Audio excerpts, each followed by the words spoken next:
Desde o início do ano, nos Estados Unidos, os índices acionistas Standard & Poor's 500 e Nasdaq 100 registram valorizações de 25% e 23,5% em dólar, respectivamente. Por sua vez, na Europa, em euro, os índices Stoxx 600 e Eurostoxx 50 ganharam 6,2% e 5,9%, respectivamente. Os mercados emergentes, medido pelo índice MSCI Emerging Markets, em dólar, valorizou 6,2% em 2024. Nos mercados obrigacionistas, o ano ficou marcado pela elevada volatilidade das yields da dívida soberana, em particular nos Estados Unidos. Deste modo, os Treasuries a 2 e 10 anos terminaram o ano nos 4,37% e 4,40% após as variações de 12 e 50 basis points, respectivamente. Por seu turno, na zona euro, as yields dos bundos alemães a 2 anos desceram 41 basis points para 1,99% e as yields a 10 anos subiram 22 basis points para os 2,24%, respectivamente. Nos segmentos de dívida privada, apesar dos seus níveis reduzidos no início de 2024 e da incerteza geopolítica, os spreads de crédito encerram o ano com novos ganhos. Os índices globais de High Yield e Investment Grade valorizaram 8,8% e 1,5% em euro desde o início do ano. Nos mercados cambiais, o ano foi de ganhos para o dólar norte-americano relativamente às principais divisas mundiais. Com efeito, o dólar norte-americano ganhou 6% contra o euro e 9,7% contra o iene japonês. Desta forma, o ano 2025 inicia-se num contexto de avaliações altas e prémios de risco historicamente baixos. Neste sentido, embora se perspective um ano de rendibilidades positivas, estas deverão ser inferiores às dos últimos anos, nomeadamente as do mercado acionista norte-americano. Apesar de se identificarem razões para o otimismo, como melhoria das perspectivas para o crescimento e a inflação globais, o impacto a longo prazo da inteligência artificial na economia e as condições monetárias mais favoráveis nas principais economias, em larga medida, estes fatores já se encontram descontados nas avaliações implícitas nos atuais níveis das ações e do crédito. Como tal, mantemos uma abordagem diversificada, combinando ativos e setores mais cíclicos com outros mais defensivos. Igualmente importante, mantemos alguma reserva em liquidez para aproveitar o eventual aumento da volatilidade nos mercados e reforçar posições a níveis interessantes. As perspectivas para o crescimento da economia mundial foram sendo revistas em alta ao longo do ano, ao mesmo tempo que a inflação nas principais economias foi convergindo para os objetivos dos bancos centrais.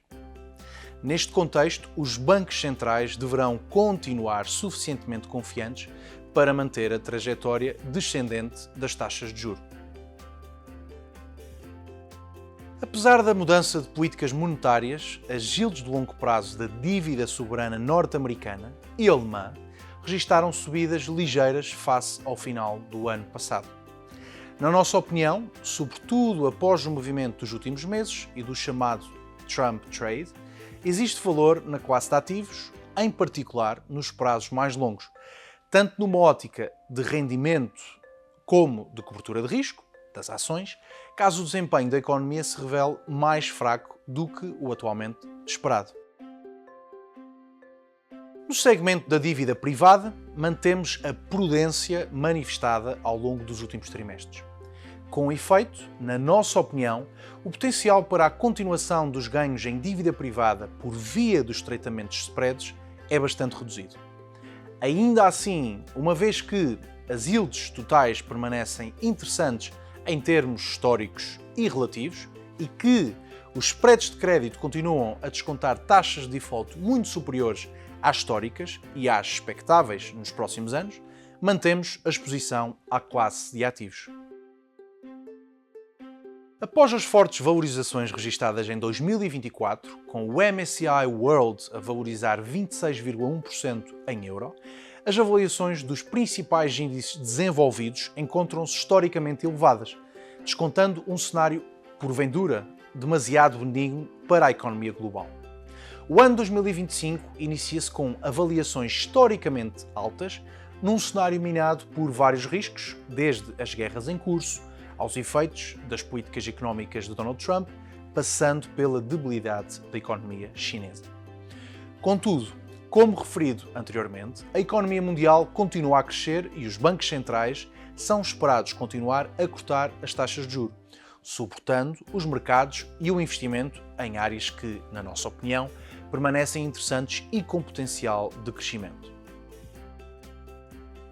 Por fim, continuamos underweight no dólar norte-americano, na medida em que a cotação do euro-dólar, na nossa opinião, permanece significativamente abaixo do nível teórico justificável, considerando a relação histórica entre a mesma e o diferencial de taxas de juro a 2 anos das duas moedas, mesmo admitindo que possa persistir um prémio de risco sobre a moeda europeia, fruto da guerra na Ucrânia e do menor crescimento económico. Concluindo, à entrada para 2025, o novo ano inicia-se com avaliações altas e prémios de risco baixos, prevendo-se rendibilidades positivas, mas inferiores às dos últimos anos. Mantemos uma abordagem diversificada nos mercados, combinando ativos cíclicos e defensivos. Vemos mais valor na dívida pública, em particular nos prazos mais longos, e perspectivamos a acumulação de liquidez para oportunidades resultantes de períodos de maior volatilidade.